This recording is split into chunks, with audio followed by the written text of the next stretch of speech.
Are you telling me you built a time machine out of a DeLorean?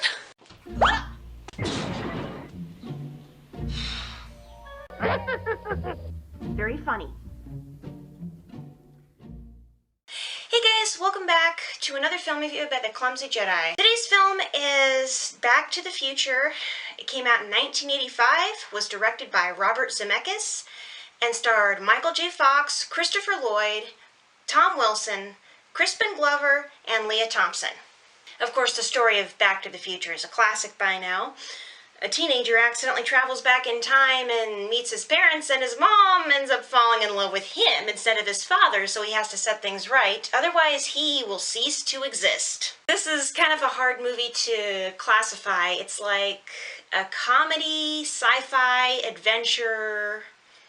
What I like most about Back to the Future is probably Doc Brown, because he's hysterical. He's, you know, the classic mad scientist with the frizzy hair and the $10 words and the big gestures. It's like he's conducting an orchestra. Of course, I heard that Doc Brown's character, the way his gestures were actually based on the conductor Leopold Stokowski, because he made big grand movements, you know, like he's conducting the whole symphony of something. And another reason I like Back to the Future is I've got at least 2 family members whose middle name is Lorraine. What I dislike most about Back to the Future, other than the language, kind of obvious, is Biff. I know he's the villain and he's supposed to be disgusting, but what he does to Lorraine makes me wish that George McFly had done more than punch him in the nose. Family friendly it could be, but there's a few too many innuendos and a little too much language for it to be friendly for little kids. Alright, the scoring for Back to the Future.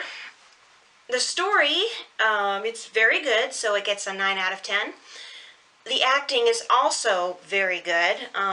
Michael J. Fox, Leah Thompson, Christopher Lloyd, they all do a great job, so that also gets a 9 out of 10. The script could be better, but it's still above average, so that gets an 8 out of 10. The humor, it's above average, but not, you know, sky high. There's definitely some laugh-out-loud moments, but you know, it's, on a whole, it's fairly balanced, so the humor gets an 8 out of 10. The music is very good. Alan Silvestri made the theme really, really big to make the film seem bigger than it really is.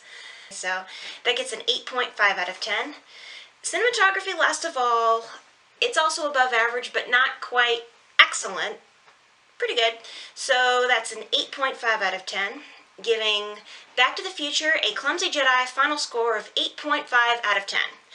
Tomorrow I'm going to be reviewing Back to the Future Part 2, and hopefully on Monday I'm going to be reviewing Back to the Future Part 3. And after that, no more 80s movies. I'm going to be done with them at last.